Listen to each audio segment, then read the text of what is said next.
Hola, and welcome back to my channel. My name is Kaylee, and I am super excited to be talking about the Longlist for the Wainwright Prize for Conservation Writing today.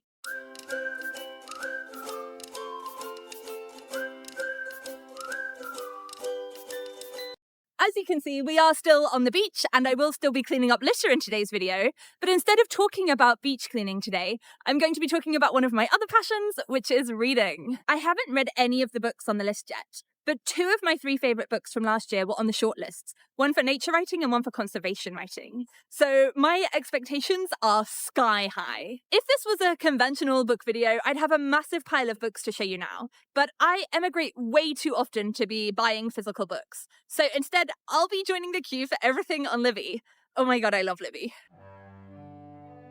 The puppies are in here drying nice and cozy. They have the heater and a nice bowl of water, so they'll be fine. But as you can see, the electricity is still off. The Longlist was announced on the 15th of July, and I managed to download the samples for all of the books from the Kobo store before the storm hit Pichilemu on the 16th. We had a 20-hour power cut, and then sporadic electricity for about the next week, which was great for cozy reading time, but terrible for making a video. I ended up having to move house, somewhat spontaneously during this period too, which obviously didn't help matters either. But I think this video about the Longlist will go up the day before the shortlist is announced. Why don't you come beach cleaning with me as we check out the blurbs and I'll share my first impressions from the samples. I'm going to talk about the books in the order I'll be getting them from Libby. En av böckerna är på svenska. Eftersom jag bor i Sverige i några år tänkte jag försöka läsa snö på svenska. That will definitely be the slowest one for me to read, but I don't think it really matters how long it takes me to read them. I spent this morning pulling fishing line out of the Chilean sand dunes, and the afternoon reading conservation books that made me think differently about why I did that. I'm excited to read the books on this list because I think they'll help me deepen my relationship with nature, and that won't change even if I don't finish reading them until after the winner is announced. I tend to listen to audiobooks whilst I'm beach cleaning, so subscribe if you'd like to see my book review litter hauls in the next few weeks as I finish some of them.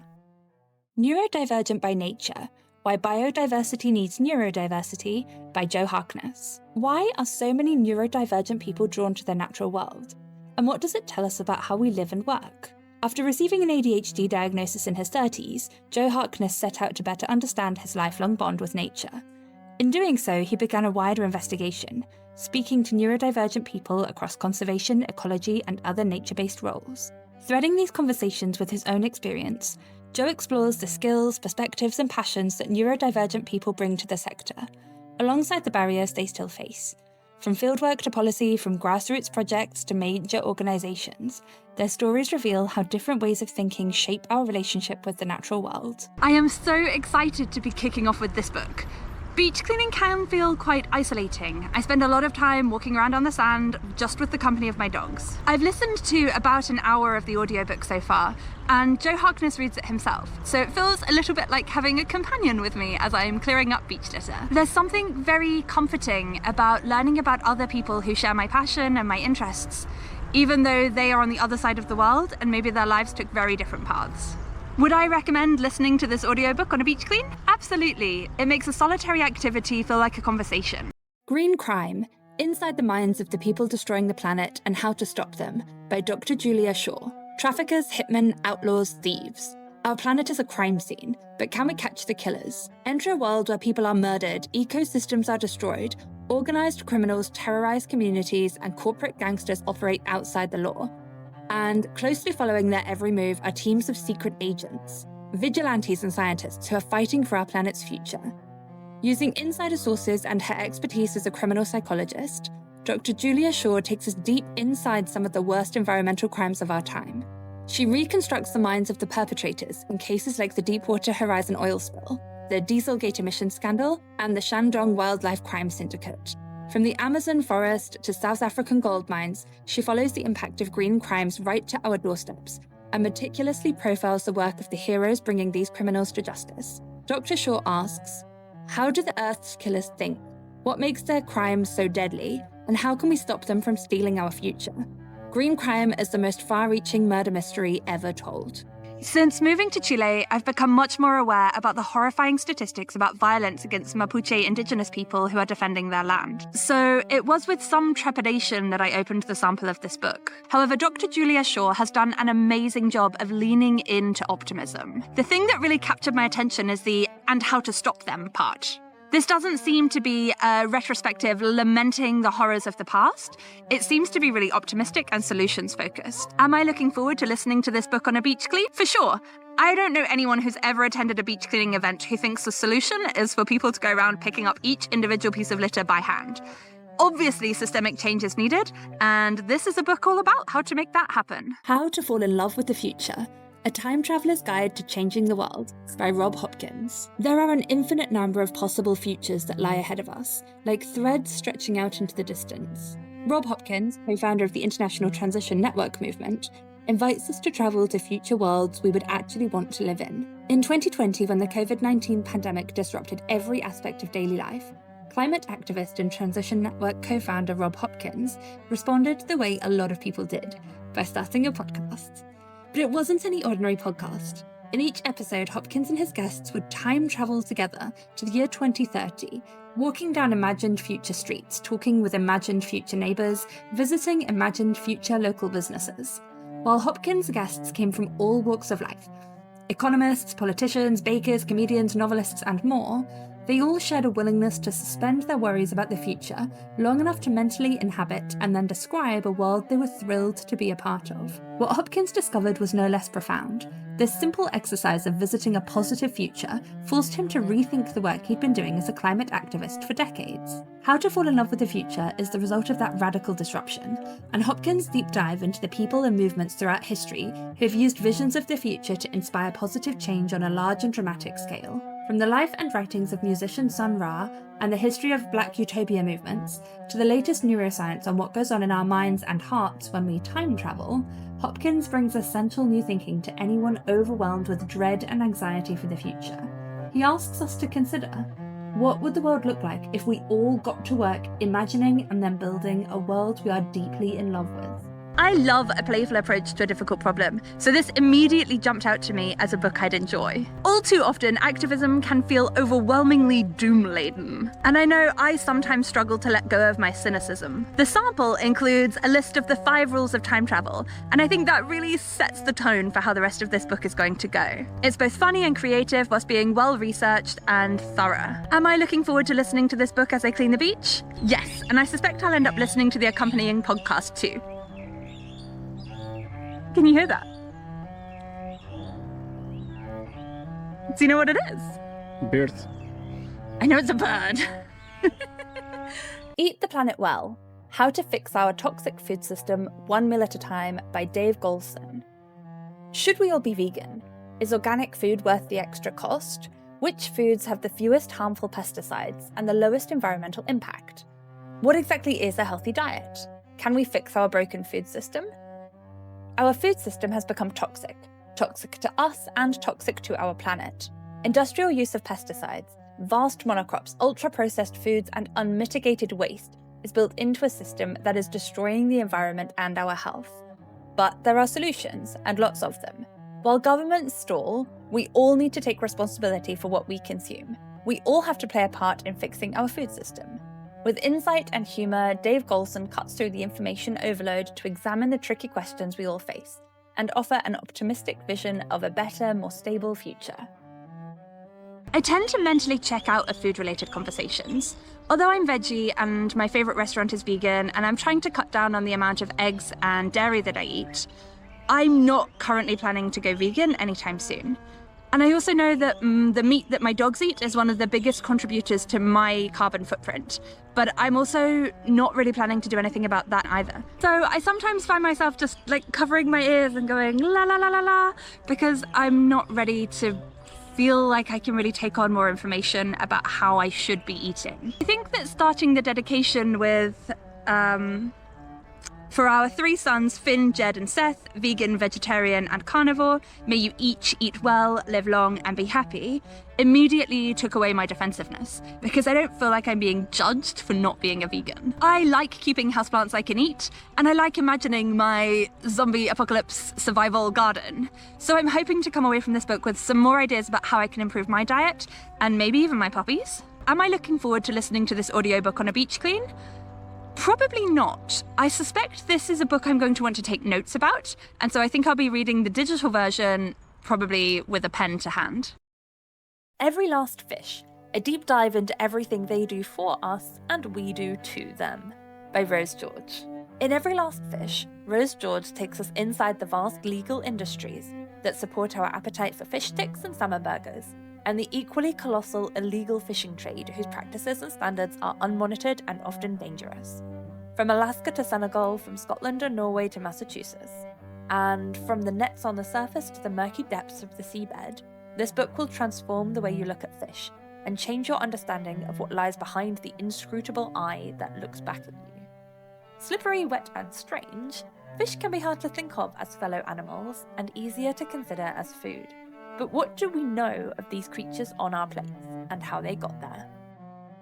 I think it's going to be really interesting to read these 2 books about the food industry together. That was entirely a quirk of Libby. I didn't schedule it that way, but I think it's a really great coincidence. I live on the seafront, I've surfed with several commercial fishermen, and my dogs eat fish heads pretty regularly. So I feel like, although I'm a vegetarian, I do have a closer connection to the fishing industry than to any other parts of the meat industry. Having read the sample, I feel fairly confident predicting that this book is going to be quite a difficult one to read. But I think there's a lot of value to that kind of emotional honesty. It's not all sunshine and rainbows, and sometimes it's valuable to take a long, hard look at the damage that humanity has done to the environment. If a book like this that can make us a bit more aware of the damage we've done can shock us into making better decisions in the future, then I think that's beneficial. Am I looking forward to listening to this book on a beach read? Definitely. I spend so much time walking along the coastline that having a better understanding of what's happening under the water will be really interesting, and I have a feeling this book will remind me of what's at stake every time I pick up a piece of litter. Plastic Ink: The Secret History and Shocking Future of Big Oil's Biggest Bet, by Beth Gardiner. An extraordinary expose of the industry flooding our world with plastics, and now ramping up to make more than ever. Plastic, the foundational material of modern consumerism, is everywhere in our daily lives. But the oil and petrochemical companies making it are hiding in plain sight.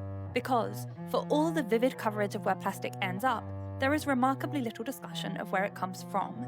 Today, industry is pouring billions of dollars into plans to double or even triple the amount it churns out, even as individuals concerned about plastic's out-of-control proliferation try to use less. As big oil stares down a future of diminishing demand for fossil fuels, plastic has become its financial lifeline.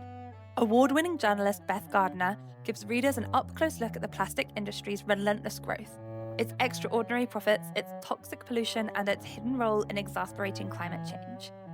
Every chapter in Plastic Ink brings new revelations, including how big oil pushed the lie that recycling was the answer to our plastic mess, even though companies always knew it couldn't work at scale. The hidden health crisis caused by chemicals and microplastics in the items we use every day, and the alarming parallels between the marketing strategies used by plastic producers and those of tobacco companies and big pharma. Plastic Ink's gripping stories will reframe for readers a problem many of us think we understand, but which has deeper roots and greater dangers than we know. My immediate reaction on seeing the title was, great, a book criticising plastic. Now I'm firmly back in familiar territory. So it was an unexpected delight to read the sample and realise this isn't just the same stuff we always say. In the prologue, Beth Gardiner explicitly states that she, like me, had some concerns about how she was living and the plastic she was using. I tend to think that plastic production is something that needs to be solved politically. So it just isn't part of my consciousness in the same way that cleaning up plastic from the beach is. You can put an enormous amount of time and effort into campaigning to try and change legislation and have absolutely no impact. And I find that a little bit frustrating. At least when you're picking up litter, every single action you take makes an equivalent impact. Am I looking forward to listening to this book on a beach clean? Yes, I find it really motivating to be reminded that there are lots of other people tackling the same problem in different ways. And when you're carrying a heavy bag of litter on a rainy day, that is a very welcome reminder. Wilderlands, The Human History of Wild Britain by Eloise Kane. When was Britain last truly wild? And what, if anything, remains? This is the unexpectedly human history of wild Britain. In Wilderlands, archaeologist Eloise Kane unearths 12,000 years of our changing relationship and influence on the landscape. Through prehistory, Roman occupation, and the Middle Ages and beyond, we see the familiar beasts of our old wild make way for species such as the brown hare and fallow deer, now romanticised as eternal symbols of the British countryside, but introduced much later than we might think. Places free from our influence haven't existed for a very long time, but Eloise Kane invites us to rethink our definition of the wild, not as separate from us. Seen anew as the result of millions of human lives lived, Wilderlands demonstrates how we are integral to the ecology and biodiversity of our land, with the power to shape its future. This is the first really UK-focused book on the Wainwright Longlist that I'll be reading this year. The Wainwright Prize is, of course, a British literary prize, inspired by Alfred Wainwright's legacy. So it makes sense that it will have a distinctly British flavour. It's several years since I last went back home, so I expect this book will leave me feeling a little bit homesick. My first foray into making YouTube videos was a series about Neolithic monuments in Wiltshire, walking around Avebury Henge and Silbury Hill, and into West Kennet Longbarrow, felt like walking into the past. But it's also a distinctly human past. That's why this book immediately appealed to me. I love the idea of comparing how our relationship with nature has changed over centuries. Am I looking forward to listening to this book on a beach clean? Actually, I'm kind of expecting it to leave me feeling a little bit homesick. I'm expecting to enjoy it, but I suspect it's one I will enjoy rereading when I'm back in the UK. Somehow I think this might end up on my mum's to-be-read list. Frontierlands, Britain's Survival in the Making by Hazel Sheffield. Frontierlands are Britain's forgotten places. Silt-filled harbours, overgrown forests, sunken railway tracks and empty buildings. All once economic engines now abandoned by investors and the state. But they are home to local communities and amongst them, some remarkable pioneers working together to repair, rebuild and prepare for the future. Hazel Sheffield takes her readers on a journey that begins at the coastline and travels inwards via hoardings and railway arches, factories, streets and neighbourhoods to our homes. Moving from Watchet Harbour in the southwest to Gateshead in the northeast, from Lancashire to London and the southeast, she introduces us to the people who are acting to shape their own destinies, people with first-hand knowledge of the problems Britain faces and with clear ideas about how to make things better. This is a book about regeneration, reclaiming power and the hope that comes from community action, about people questioning how the world works and determined to do things differently in the face of economic upheaval and climate crisis. People learning to build a new world, challenging us all to think about how we should live in the face of certain change. It's another quirk of Libby that I've got two of the really Britain-focused books back to back, and I'm interested to see how reading them together will strengthen the theses. And I'm interested to see how reading these two books together strengthens the thesis of each. I'm intrigued by the idea of Frontierlands because it's just not something I'd ever even really thought of as a thing. I've cycled along plenty of the old train tracks of Wales that have since become cycle paths, and I've been geocaching in loads of kind of forgotten urban spaces. And I just never really thought of those places as part of nature. From the sample, it seems like Hazel Sheffield pays attention to lots of things that I miss, so I'm really looking forward to being wrong and discovering how wrong I was when I read this book. Am I looking forward to listening to this audiobook on a beach clean? Certainly. I'm hoping that the lessons from this book aren't just relevant in Britain.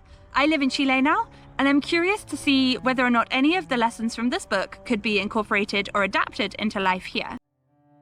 When the Forest Breathes, Renewal and Resilience in the Natural World by Suzanne Simard. When the forest breathes out, we breathe in. When the forest thrives, we thrive.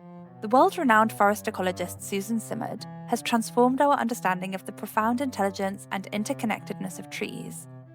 In When the Forest Breathes, she uncovers how the deep-rooted cycles of renewal that sustain the forest can also help us to protect our entire global ecosystem. Raised in a family of loggers, committed to sustainable stewardship of the land, Simard has watched as timber companies leave the forests of her native British Columbia vulnerable to wildfires and drought, threatening the crucial biodiversity that they support. But her groundbreaking research for the Mother Tree Project, one of the most ambitious forest ecology experiments of its kind, has the potential to chart a new course. The forest, she reveals, is a living symphony of finely honed cycles of birth, growth, death, and rebirth that hold the key to protecting the natural world. Working closely with local Indigenous communities, whose sustainable practices have been largely ignored, Simard examines how holistic regenerative forestry that preserves the cycle of the forest can help solve the global climate crisis. Weaving together scientific discoveries and luminous storytelling, Simard's book is a call to rediscover our kinship with the natural world and listen to the lessons of the forest. During the COVID lockdown, I read and adored one of Suzanne Simard's other books, Finding the Mother Tree. That book fell into my life at the perfect moment. I was in Stockholm, and I'm aware that Sweden had much less of a lockdown than almost anywhere else on Earth. But after spending so much of my life travelling and going on adventures to beautiful places, even the beauty and greenery of Stockholm started to feel a little bit like a prison. Finding the Mother Tree reminded me that nature is interconnected, and it's everywhere. It's not a place you have to travel to experience. It's just outside your door. Am I looking forward to listening to this book on a beach clean? I'm going to borrow the audiobook from Libby, and if it's even half as great as the last one of her books I read, then I think it's going to be a fantastic experience. I think I am finally going to be able to finish filming this video today. We have been rained off like a bazillion times. I would set up to film inside my house and then suddenly the electricity would go out because there was a leak. Or I would get outside and film a little bit and then it would rain so much the camera lens would be completely soaked and I'd just have to give up. So I am very, very, very glad that this is the first part of the video that has been filmed without torrential rain. So let's just take a moment to appreciate. The Return of the Oystercatcher, Saving Birds to Save the Planet by Scott Weidensaul. Across the world, scientists, conservationists, and ordinary people are involved in groundbreaking work to restore billions of lost birds. Together, they're tackling the hollowing out of the springtime dawn chorus and the withering away of once great migration multitudes. From a tiny island off the coast of Maine to the middle of the Pacific Ocean, and from a hereditary estate in England to watery wilderness in Romania, where Ukrainian air raid sirens scream at night, birds' fortunes are being reversed. In The Return of the Oystercatcher, renowned natural history writer and New York Times bestselling author Scott Weidensaul tells the uplifting story of that success and what it means for us and for our planet too. Because a world that works for birds, in all their complexity of movement and ecological need, will work for everything else, including people.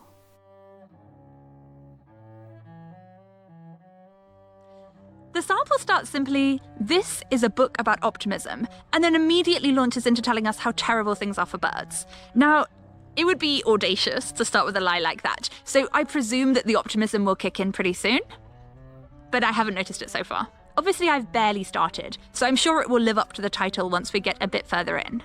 As I was reading the sample, it tickled something in the back of my brain, and I realised I'd seen a TED Talk by Scott Weidensaul? I don't know. It was brilliant, and his expertise and passion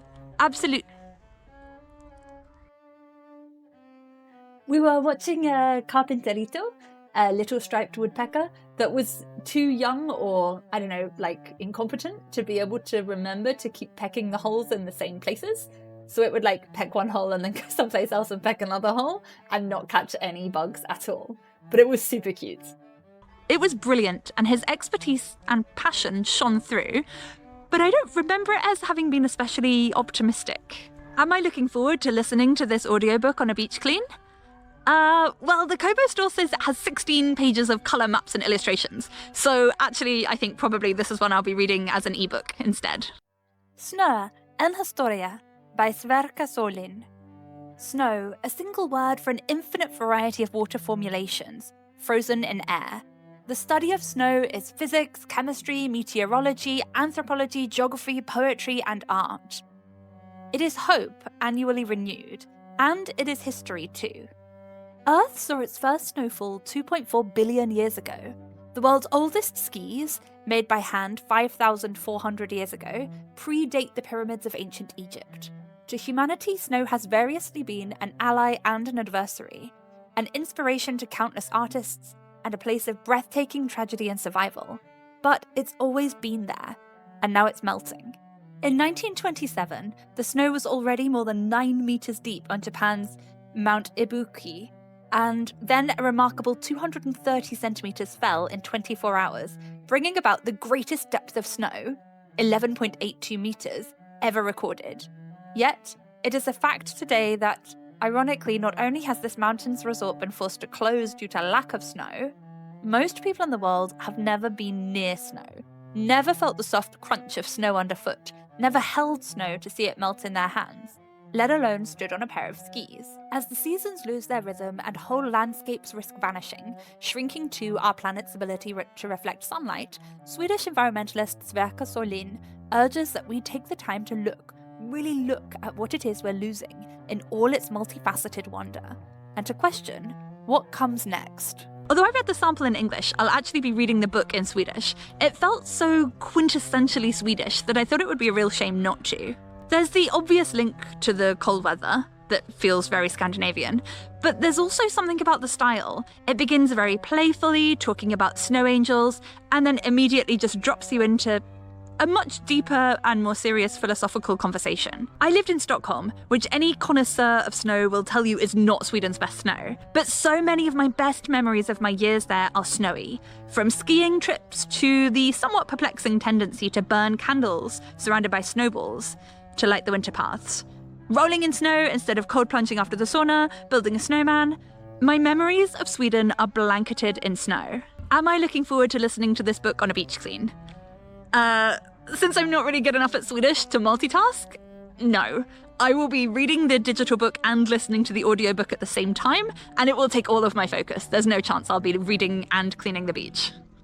Drifting North, Finding a Sustainable Future in Scotland's Past, by Dominic Hinde. Past and future collide in this engaging journey through climate change, fossil capitalism, and the struggle for a sustainable world. Scotland's history and future are entangled with climate change and the story of the modern world. This small country on the fringes of Northern Europe pioneered fossil capitalism and played a key role in its spread across the planet. It is a living museum of the crisis of the West, of deindustrialization, stagnation, and the struggle to build a better future from the ashes. Journalist and sociologist Dominic Hinde travels from the treeless highlands to the lowland cities, struggling to balance memories with aspiration. Through his journey, he finds that his own sensory turmoil, shaped by recovery from a near-fatal accident, mirrors the disarray of the fossil fuel transition, an uncertain passage between what was and what must be. Part memoir, part environmental history, part travelogue, this is a compelling narrative of connections. To place energy and the possibility of renewal through the lens of one country, it asks a vital question: can the lessons of the past help us build a more sustainable future? I'm intrigued to see how Dominic Hinde is going to bring together the past and future of Scotland in this book. It's interesting how one of the first fossil-fueled countries is now overwhelmingly meeting its energy needs using renewable resources instead. Look at my emotions. Look, it's beautiful.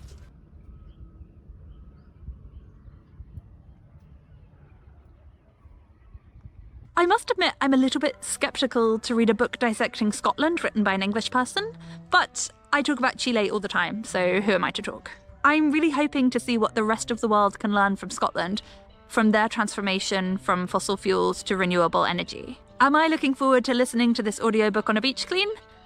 As far as I can tell, it doesn't exist as an audiobook. I couldn't find it on Libby, I couldn't find it on the Kobo store, so no, I'll be reading the ebook edition instead. The beginning comes after the end. Notes on a World of Change by Rebecca Solnit. Solnit maps the extraordinary revolution of ideas and rights that we've experienced over the last 50 years, which has profoundly changed our world. In recognising the interdependent and symbiotic relationships in nature and among humans, this revolution is beginning to overturn capitalism, white supremacy, patriarchy, and the human domination of nature, despite the best efforts of the old world to fight back.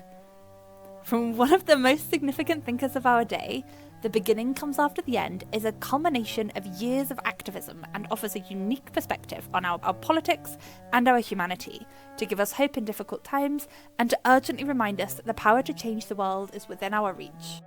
I attempted to read Hope in the Dark, one of Rebecca Solnit's other books of essays, a couple of times in the past, and really struggled with it. The first time was back when I was 14, and I was basically just cosplaying as being the kind of person who reads essay books. I think I read the first and maybe started the second before I DNF'd it and put it in a drawer for like 10 years. And I went back to it just after Donald Trump was elected for his first term, and it didn't really work for me then either. At the time, I interpreted it as like very naive and perhaps quite superficial, lacking a lot of substance and analysis. Looking back on that, I think it was very unfair, and I was angry and scared, and so everything I read seemed bad at the time. Having had 2 bad attempts with a previous book, I am a little bit nervous about starting this one, but readers change and timing matters, and it's certainly not enough to put me off attempting it. Am I looking forward to listening to this audiobook on a beach clean? Perhaps this is the right moment for the right book. The Savage Landscape, An Evolution of Wilderness by Flyn. A lyrical exploration of the world's most forbiddingly remote places, the supposedly uninhabited wildernesses of the world, and the humans who have always been there, by award-winning and critically acclaimed writer Flyn. The Savage Landscape takes us into the wild, deep into dark forests, to the top of mountains, and into the heart of deserts. It addresses our deep yearning to be awed and inspired by landscapes that remain beyond our reach, and examines what nature gets up to in the absence of humans. It is a book full of ideas, beauty, and adventure, and one that asks provocative questions about the nature of wilderness and how wild places might be appreciated or preserved. As with her earlier book, Island of Abandonment, Flyn focuses each chapter on 11 locations, chosen for their physical beauty, their perceived isolation, and the moral or emotional complexity of the human stories that can be found there. In her search for wilderness, we meet ascetics in search of theophany in the desert, lonely shepherds seeing off wolves under the stars, missionaries preaching from shacks deep in the jungle, wise llamas meditating under lofty mountain peaks, hunters in the African bush, volcanophiles creeping dangerously close to molten lava, and ocean vessels plunging through the immense waters of the Southern Ocean to Antarctica. The Savage Landscape will change any reader's understanding of our place in the world and how we relate to the other residents of this planet, human and animal. It is a profound and beautiful work about spirituality, environmentalism, and the sublime by one of the most gifted writers at work today. I cannot wait to start this. The sample reminded me quite a lot of Orbital by Samantha Harvey. Obviously the subject matter is completely different, but the lyrical use of language and the somewhat philosophical approach to things was very reminiscent. I love really lush, poetic language. Just listen to this bit. For it to remain a true wilderness, a pure wilderness, unsullied by chainsaws or territorial claims, it must remain always slightly out of reach.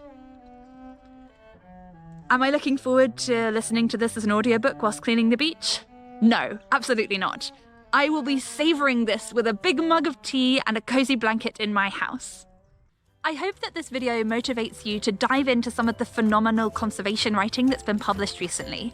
Having read just the 14 samples, I am overwhelmed by how diverse the scope of this is. I found lyrical, almost poetic writing, true crime, books about birds, philosophy, food. It makes me feel quite optimistic that caring about the planet and taking steps to protect it is no longer the preserve of scientists and activists. Now there are so many different ways people are trying to understand the problem, and an infinite number of ways that different people are getting involved in finding solutions. See you on the beach!